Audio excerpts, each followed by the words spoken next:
Desde antes dos tempos mais difíceis, cultivar a fé na beleza do fazer artístico demonstra ser um ato de sabedoria. Daquele tipo de sabedoria que, se possível fosse, estaria escrita nos livros de bolso, nas falas de nossa ancestralidade ou pelo menos guardada em um potinho. Muito além da tentativa de alienar o olhar diante de um objeto ou fixar o pensamento com encantamento diante de uma obra, contemplar a beleza da arte é se deliciar com a experiência de transpassar aquilo que a realidade nos limita a ver. É transubstanciar a visão, acrescentando nela um pedaço do cosmos que explode e colore de dentro para fora, tornando-se satisfeito quando constatar o que se pode fazer ou refazer depois dessa explosão, angariando uma força maior que se tinha para prosseguir no caminho. Fé, arte, gesto, sublimação, força. Assim como na origem da arte do Killing cabem diversas frentes filosóficas e delicadezas ímpares, o ato de consumir as significâncias através dos olhos e sentidos transporta para o interior do observador um pedaço dos labirintos encantados que formam as obras produzidas por ele.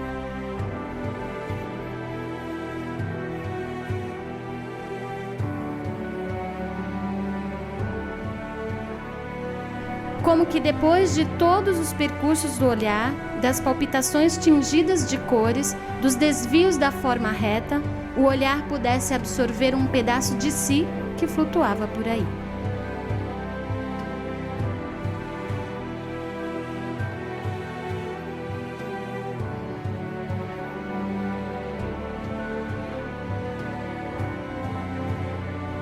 A tentativa de absorver as várias instâncias da arte do Killing é elevar para o plano da viagem astral sem fronteiras, as delicadezas dos fios imagéticos da própria existência.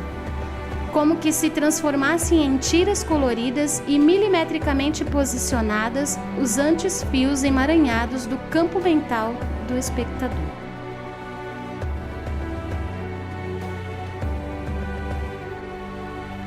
Mesmo que a estética da arte seja teoricamente modificada de tempos em tempos, nada é mais transitório e aquém de termos acadêmicos quanto o ato de fé que existe por trás de uma observação atenta do que a arte é capaz de fazer com as percepções individuais.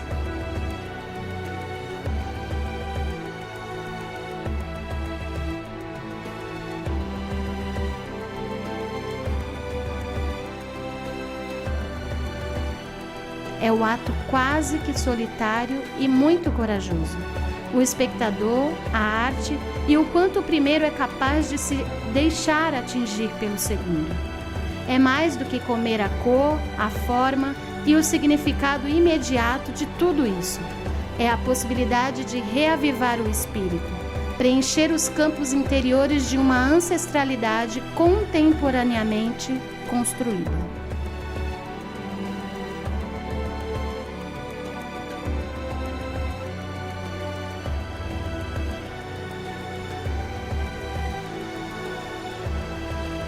Por todas as minúcias envolvidas, é quase que impossível reproduzir em massa uma mesma arte de Killing. E não se fala aqui sobre a reprodução massiva de formas e cores, mas sim da intenção em unir esse conglomerado de diversas partes singulares no propósito de criar um universo original que nasce quando a obra está pronta.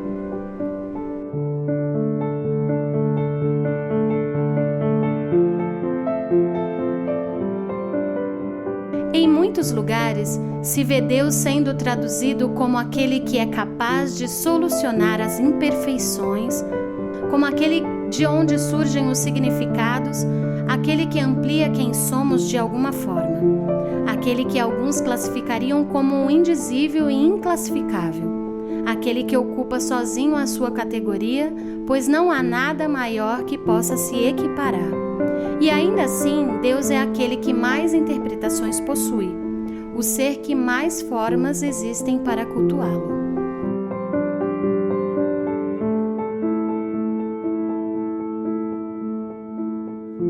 E se pudéssemos ler a frase anterior, substituindo apenas por um instante a palavra Deus pela palavra arte?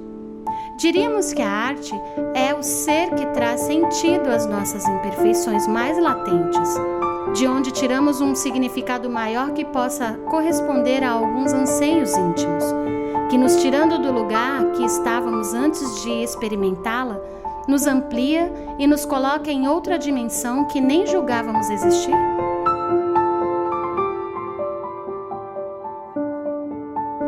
Se Deus e a arte fossem um só organismo ou extensões um do outro, cada representação artística seria uma fibra flamejante conduzindo o ser humano a Deus e os fazendo únicos.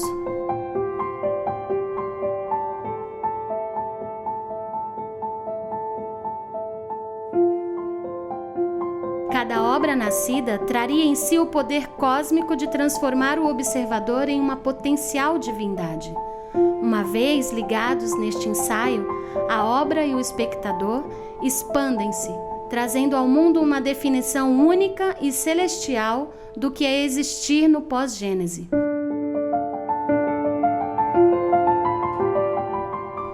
Quem abre um olhar imaculado para o que a arte do Killing tem a oferecer, está consagrando a própria existência à experimentação de arrebatamento.